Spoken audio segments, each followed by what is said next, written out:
자, 다 함께 한 번 더 아멘으로 하나님을 예배하겠습니다. 할렐루야. 자, 오늘도 저희 데일리 처치 예배를 통해 같은 말씀을 나누는 우리 모든 예배자분들을 예수님의 이름으로 환영하고 축복합니다. 부득이하게 나오지 못하게 되신 분들과 또 함께 예배하기를 원하시는 분들이 계셔서 저희가 좀 부족한 시스템이지만 주일 예배를 실시간으로 송출하게 되었습니다. 우선은 같은 말씀을 나누는 분들께 감사함과 더불어 또 축복의 마음을 전해드립니다. 기왕이면 영상이라는 점 때문에 여러분의 예배가 행여 경솔해지지 않도록 또 짧은 시간이지만 마음을 다해서 또 함께 예배하는 그런 여러분들 모두가 되시기를 좀 권면드리고 싶습니다. 혹시 저희와 함께 또 예배하기 원하시는 분들은 연락을 남겨주시면 예배 전에 또 연락을 드리고 주보와 링크를 보내드리도록 하겠습니다.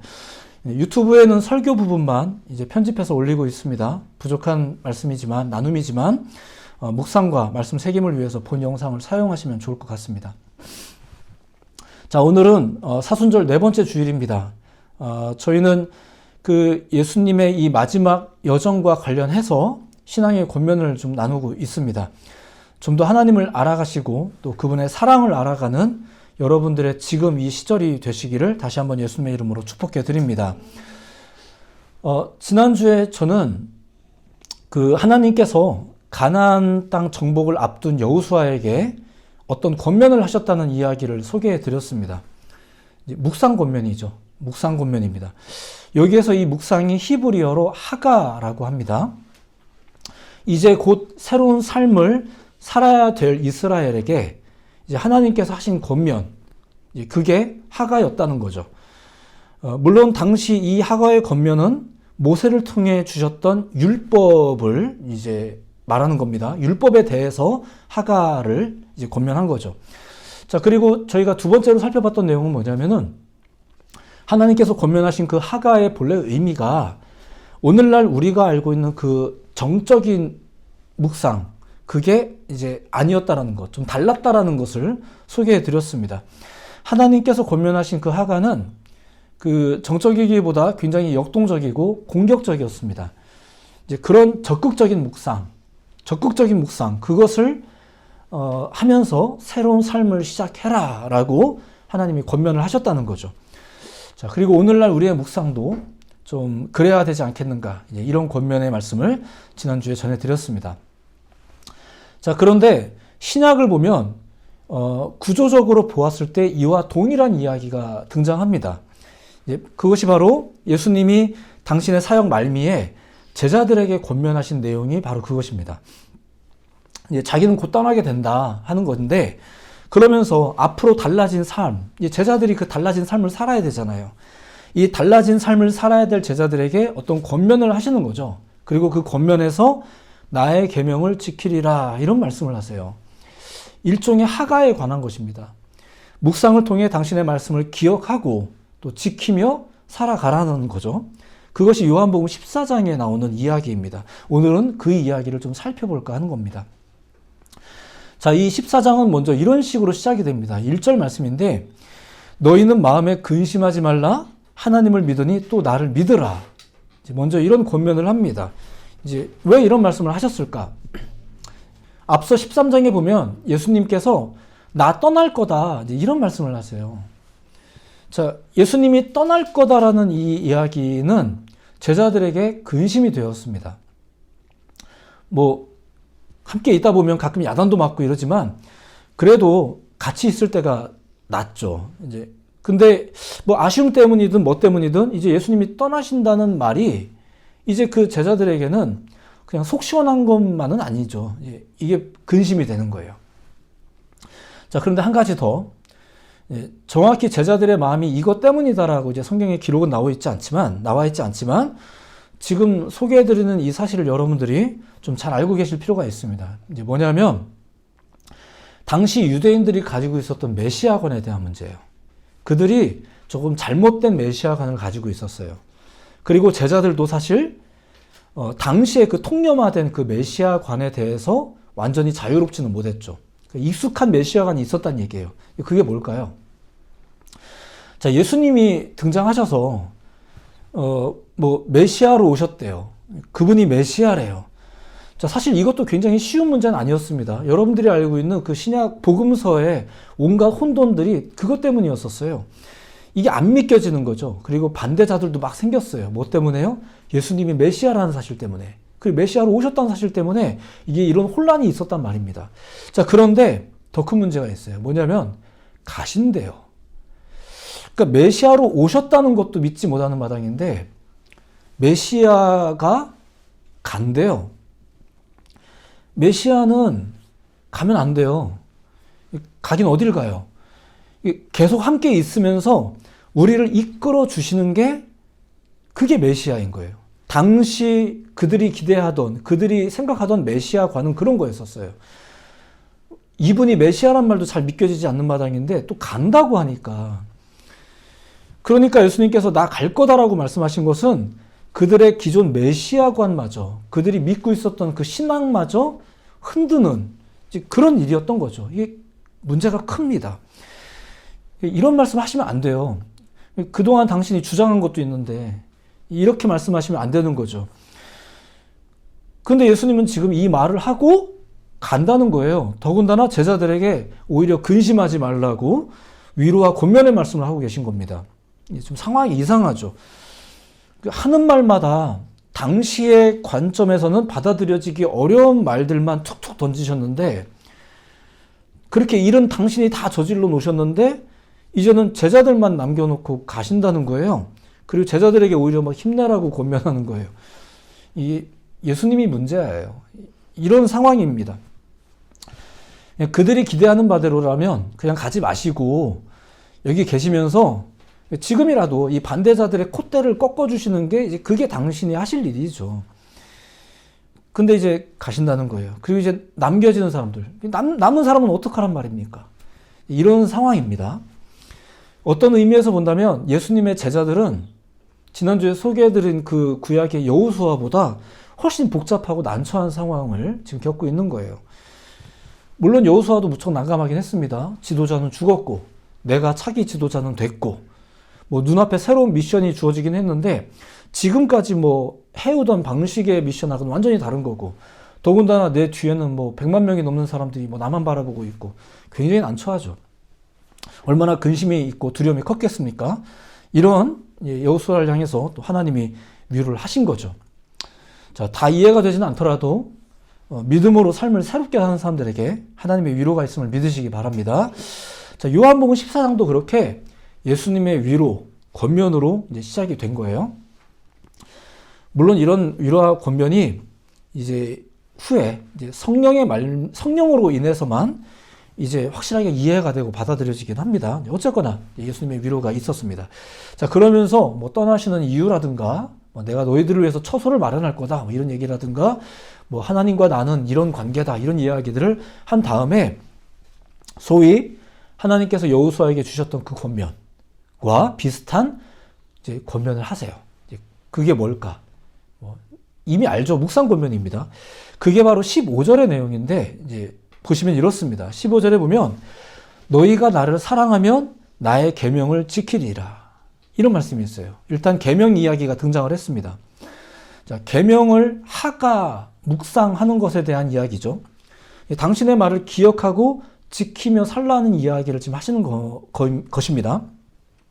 자, 근데 이것은 잘 보시면 계명을 지키는 것 자체가 목적이 아닌 구약의 설명과는 조금 차이가 있습니다. 여기서는 너희가 나를 사랑하면 이라는 말이 중요하게 전제가 돼요. 다시 말씀드리지만 계명을 지키는 것 자체가 조건이나 목적이지는 않습니다. 물론 구약은 그랬습니다. 열정적으로 하가하면서 그 무엇보다도 우선적으로 이 계명을 지켜야 된다라는 권면을 이제 지난주 설교에 따르면 하나님께서 하신 거죠. 근데 예수님의 설명은 사랑하면 계명을 지키게 된다는 이야기입니다. 하가를 하게 되는 거죠. 해야 된다라는 게 아니라 하게 된대요. 신약학자들 대부분은 여기서 말하는 이 계명을 이제 기도와 관련해서 설명을 합니다. 그러니까 사랑하면 기도할 거다라는 얘기입니다. 쉽게 말하면. 근데 이게 뭐 기도냐 율법이냐 이게 사실 크게 중요하진 않아요. 사랑이 중요한 겁니다. 사랑이 기도도 하게 하고 하가, 묵상도 하게 하고 뭐 더 나아가 많은 것을 하게 하죠. 사랑이 그렇게 하게 만듭니다. 그게 이제 오늘의 핵심입니다만 조금만 더 이제 하가와 관련해서 설명을 좀 드려볼까 합니다. 앞서 13장에도 보면 예수님께서 이미 제자들에게 이런 말씀을 하신 적이 있어요. 내가 곧 떠날 건데 내가 새 계명을 너에게 주겠다. 그 계명이 뭔지 아니? 34절 서로 사랑해라. 내가 너희를 사랑한 것 같이 너희도 서로 사랑해라. 사랑이 명령처럼 소개되고 있죠. 그리고 35절 너희가 서로 사랑하면 이로써 모든 사람이 너희가 내 제자인 줄 알리라. 이런 말씀을 하세요. 그러니까 새 계명이 뭐라고요? 예수님이 우리를 사랑한 것 같이 너희도 서로 사랑을 해라. 이거 명령이에요. 그런데 이 계명을 지키고 이제 이 계명을 새롭게 지키고 새기는 그것이 이제 하가인 건데 그것이 어떻게 가능하냐면은 사랑 때문에 가능하다는 거죠.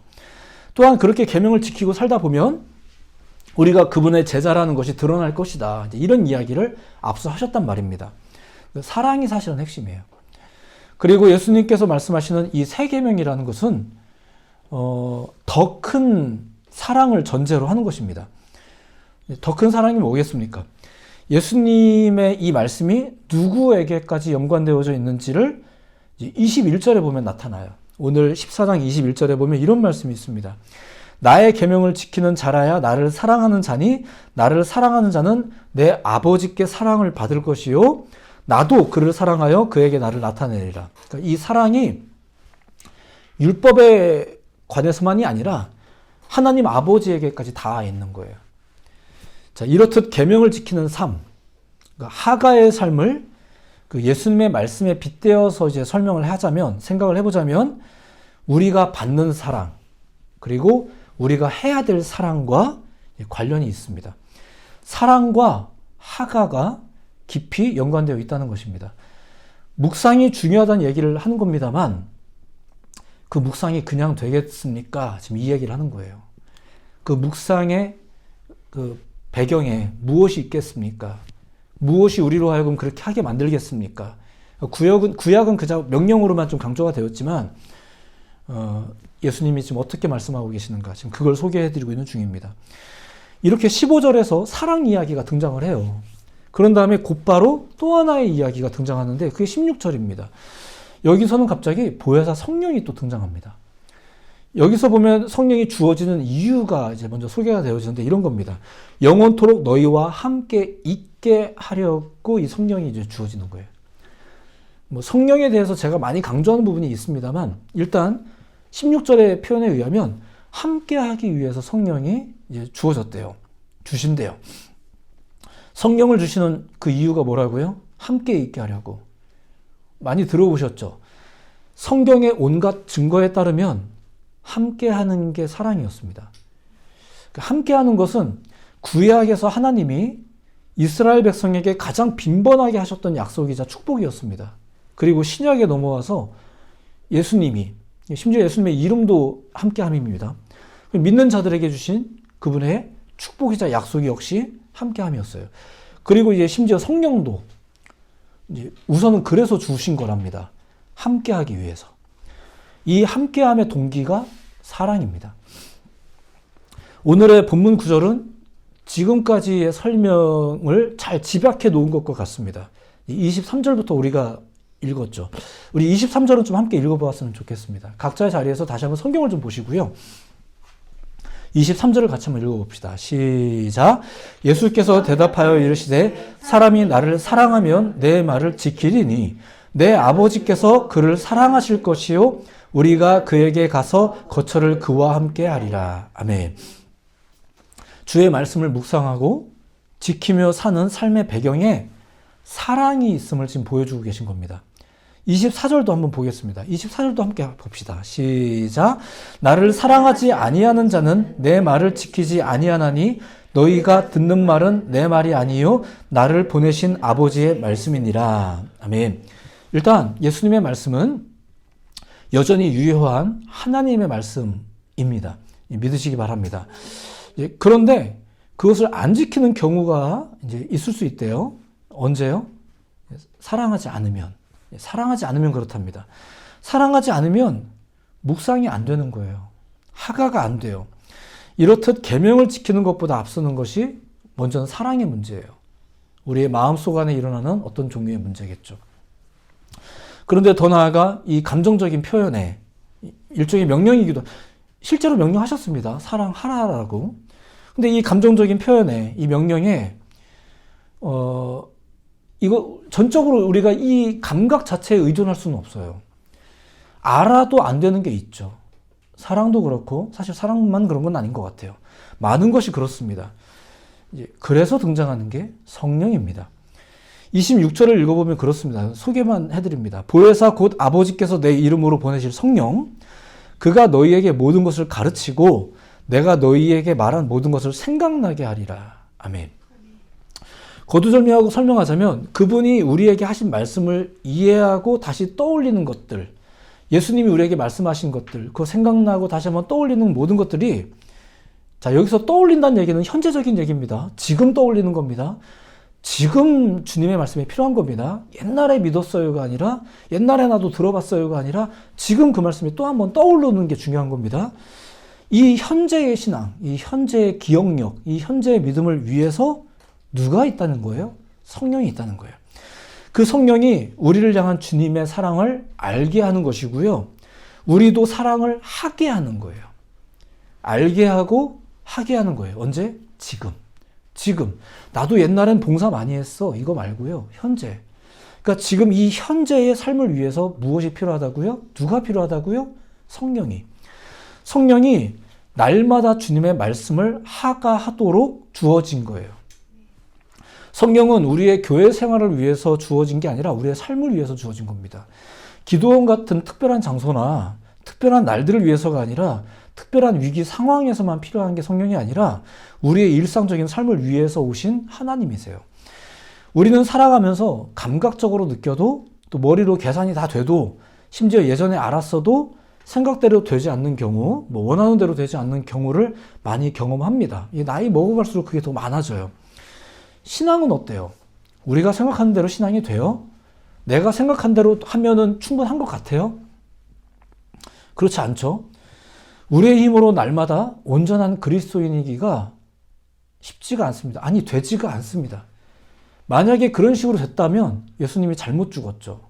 우리가 노력해도 다 되는 문제라면 구약에서 답이 나왔겠죠. 근데 안 되니까 주님이 인카네이션 하신 거잖아요. 그래서 우리는 평소에도 주님이 필요한 거예요. 우리는 성령이 필요한 거예요. 원래 그러라고 오신 성령인 거예요. 제가 이제 성령님의 주 기능 중에 하나가 기억나게 하는 겁니다 라는 설명을 자주 드리지만 오늘 16절에 예수님께서 뭐라고 말씀하셨어요? 함께하기 위해서. 동일하죠. 세 분 하나님의 목적이 동일한 거예요. 오늘 본문과도 같은 예수님의 말씀 이후, 예수님께서 이런 말씀을 하신 이후 예수님은 메시아로서의 당신의 사역을 온전히 마무리하십니다. 그죠? 이미 드러난 결과, 이미 드러나 있는 우리에게 있는 성경을 통해서 우리가 이걸 다 알고 있는 마당에 우리가 이걸 더 이상 의심할 이유는 없어요. 근데 항상 문제가 되는 건 우리예요. 우리. 그리고 그분이 이렇게 막 이상하게 일 저지르고 다닐 때 이런 당시에가 아니라 지금이 문제예요. 지금 우리가 문제예요. 그래서 예수님은 이 땅에 남아서 당신의 뜻을 따라 살아갈 제자들을 위해 그리고 오늘날 우리들을 위해서까지 몇 가지 장치를 주신 겁니다. 그게 바로 당신의 말씀과 성령입니다. 그리고 그것을 가능하게 하는 게 사랑이고요. 사랑해라. 나의 계명을 지키리라. 사랑하면 나의 계명을 지킬 것이다. 그것은 오래전부터 지키라고 주신 하나님의 명령과 다르지 않다. 내가 너희를 고아와 같이 버려두지 않을 거다. 그렇게 성령이 너희와 함께 있을 거다. 또한 그 성령이 너희와 함께 있을 뿐만 아니라 내가 너에게 했던 말들을 기억나게 할 거다. 이게 예수님의 권면이에요. 그게 요한복음 14장의 이야기입니다. 자, 오늘의 핵심은 다 말씀드렸습니다만 조금만 더 하가와 관련해서 설명을 드리면 이런 것이 있습니다. 하가라는 것이, 묵상이라는 것이 그저 지식과 깨달음만을 위한 것일까? 아니죠. 그것은 그저 이제 하가를 통한 부수적인 결과입니다. 부수적인 선물이에요. 중요한 것은 주님과 가까워지는 거죠. 하가는 가까워지는 게 중요한 겁니다. 사랑을 해서 뭐 하가를 하든, 뭐 하가를 하다 보니 그 사랑을 알았든, 하가는 예수님과 가까워지는 것이고 깊은 관계를 맺어가는 게 바로 그 하가입니다. 예수님이 나의 계명을 지키리라, 지킬 거다, 이런 얘기잖아요. 이렇게 말씀하신 게 바로 그런 걸 말하는 거예요. 계명을 지키게 된대요. 그러면서 더욱더 그분과 교제가 빈번해진대요. 관계가 깊어진대요. 사랑이, 하가가 아주 깊이 연관되어 있죠. 그 하가의 이면에 있는 것이 사랑이죠. 하가가 어렵게 느껴지는 이유가 뭘까요? 뭐 해야 된다는 건 알겠는데 안 되는 이유는 뭘까요? 다른 것도 다 마찬가지예요. 뭐 이게 기도나 뭐 묵상뿐만 그렇겠습니까? 다 모든 게 그래요. 뭐 해야 된다는 건 알겠는데 잘 안 되는 게 왜 그럴까요? 사랑하지도 않으면서 예수님의 말씀을, 예수님과의 교제가 그 교제 자체가 아닌 자신에게 도움을 줄 수 있는 것을 추구하는 그런 식으로 하가를 하고 기도를 하고 신앙을 하기 때문에 이제 그렇지 않겠나. 정보를 취독하려고 하지 말고 관계를 맺어가야 됩니다. 이제 사랑해야 되죠. 그러한 하가는 예수님의 말씀을 배려하고 존중하게 만듭니다. 이게 무슨 말일까요? 우리가 사랑하다가 보면 오히려 상대방을 향해서 많이 경솔해질 때가 있습니다. 그런데 정말 사랑하면 그렇게 되나요? 그렇지 않죠. 배려하게 돼요. 예수님의 말씀이 내가 추구하는 것과는 조금 다르더라도 인정할 수 있게 된다는 얘기예요. 내가 사랑하는 사람이 나랑은 좀 달라도 인정할 수 있게 되죠. 오히려 조금 달라도, 가끔 야단 맞아도 함께하는 시간을 오히려 더 많이 가지려고 노력하게 되죠. 이게 사랑으로 하게 되는 하가를 말합니다. 두 번째는 이 하가의 두 번째 큰 특징이 있어요. 그게 뭐냐면 되새김질이에요. 되새김질. 되새김이라는 개념이 하가에서 굉장히 중요합니다. 그 되새김질하는 동물을 반추동물이라고 합니다. 대표적으로 젖소 같은 동물이 이제 그런 동물이죠. 젖소는 사람과 달리 위가 4개라고 합니다. 기회가 될 때마다 이제 많이 먹죠. 많이 먹어서 첫 번째 위에다가 그걸 보관을 한대요. 그것을 보관해요. 그리고 그것을 이제 끄집어내서 되새김질 하는 것, 뭐 이것이 여러분들이 알고 있는 그 되새김입니다. 그리고 나서 다른 위로 두 번째, 세 번째, 네 번째 위로 이게 넘겨간대요. 이런 과정을 반복하다 보면 먹은 음식에 있던 어떤 것들이, 그러니까 주로 풀 먹겠죠. 그 풀 안에 있던 어떤 것들이 뭐 제가 그 과학적인 설명을 다 드릴 자신은 없는데 어쨌거나 변해서 우유가 생성된대요. 처음부터 풀이 우유가 되는 건 아니에요. 처음부터 말씀이 우유가 되지는 않아요. 기회를 따라 많이 먹기도 해야 되고 또 보관도 잘 하셔야 되겠지만 무엇보다 되새김질이라는 과정이 중요합니다. 그 과정이 잘 되면 신비가 되는 거예요. 하가가 바로 그 되새김질입니다. 어떻게 꼭 이렇게 하면 이렇게 된다라는 게 수학적으로 나오나요? 특별히 신앙에서는 좀 이상한 일이 많이 벌어지잖아요? 이거 어떻게 다 설명할 수 있을까요? 우리가 경험했던 그 신비들을 수학적 공식으로 얘기해서 또 다른 신앙인들에게 이렇게 해라라고 가르치기가 쉬운가요? 그렇지가 않잖아요. 어떤 사람은 기도했는데 병이 낫기도 하지만 어떤 사람은 그렇지도 않아요. 이거 어떻게 이해해야 될까요? 이걸 경우의 수나 확률로 정리를 하는 게 우리가 할 일인가요? 그런 건 아니겠죠. 하지만 중요한 건 여전히 되새김질이 중요해요. 많은 말씀을 듣고 은혜를 받아도 삶이 쉽게 변하지 않는다면 그것은 우리가 들은 말씀이 틀려서의 문제는 아닐 거예요. 되새김질의 문제일 거예요. 되새김질이 없이는 평안, 기쁨, 확신, 건강, 우유 없습니다. 내 삶에 되새김질이 없으면 음식이 별로예요, 뭐 말씀이 별로예요 이런 얘기 가끔 이제 하시잖아요. 네, 그러시면 안 돼요. 그러시면 안 돼요. 우리의 음식이 매번 그렇지 않아요. 반대의 경우도 있습니다. 말씀이 너무 좋아요. 뭐 이런 경우도 있는데 되새김질이 없으면 그 좋은 말씀을 먹었어도 그냥 경험이세요. 그것이 신비가 되질 못해요. 삶의 열매가 우유가 되지 못해요. 말씀 문제가 아니에요. 말씀 문제가 아니에요. 이 목사로서의 제 입장을 변호하려는 건 아닙니다만 그게 말씀의 문제는 아닙니다. 정리하면 이렇습니다. 이제 지난주와 더불어 오늘까지 새롭게 구원받은 자들의 삶, 신앙하는 자들의 삶은 중요한 게 있는데 그것이 하나님의 말씀을 묵상하는 것입니다. 뭐 이런 맥락의 이야기를 지난주부터 오늘까지 전해드리고 있습니다. 다만 지난주에는 하나님께서 명령하신 그 묵상이 본래의 그 묵상이 어떤 것이었는지 오늘날 우리의 묵상이 좀 그래야 된다 이런 이야기를 지난주에 소개해드린 것이고요. 오늘은 그 묵상이 어떻게 이루어질 수 있을까? 어떻게 이루어질 수 있을까? 이제 그런 부분을 설명을 드렸습니다. 예수님도 그렇게 제자들에게 하가를 말씀하신 거거든요. 근데 이 하가는 명령이기보다 어떤 현상이기도 했었습니다. 왜냐하면 그 배후에 중요한 장치들이 있거든요. 그것이 바로 사랑과 성령이었습니다. 사랑과 성령이 여러분들의 이 신앙을, 여러분들의 묵상을, 뭐 더 나아가 신앙인으로서 여러분들이 하려고 하는 그 모든 것을 가능하게 합니다. 예수님께서는 바로 그것을 가르쳐주고 계시죠. 자, 언제부턴가 현대의 교회를 특징하는 것이 교회의 건물과 또 사람의 수가 되어버렸습니다. 개개인의 신앙은 그 공동체의 규모에 이제 희석되어 버렸고 교회 건물이나 공동체의 자랑거리가 마치 개개인의 신앙이 되는 것처럼 그렇게 여겨지는 시대가 되어버린 것 같습니다. 하지만 저희가 몇 년 전부터 우리는 완전히 새로운 국면을 좀 이제 맞이하게 되었죠. 덕분에 현대 교회와 성도들의 신앙이 어떠한지 또 그 정체가 뭐 드러났다 뭐 이런 자평도 이제 많이 나오기도 합니다. 어쨌든 이런 시대가 되면서 더 이상 한 자리에 얼마나 많이 모였냐 보다 우리의 진짜 신앙은 어떠한가 뭐 이런 것이 이제 중요해졌습니다. 뭐 원래도 중요한 건데 이제 이게 더 중요하게 다루어지기 시작했습니다.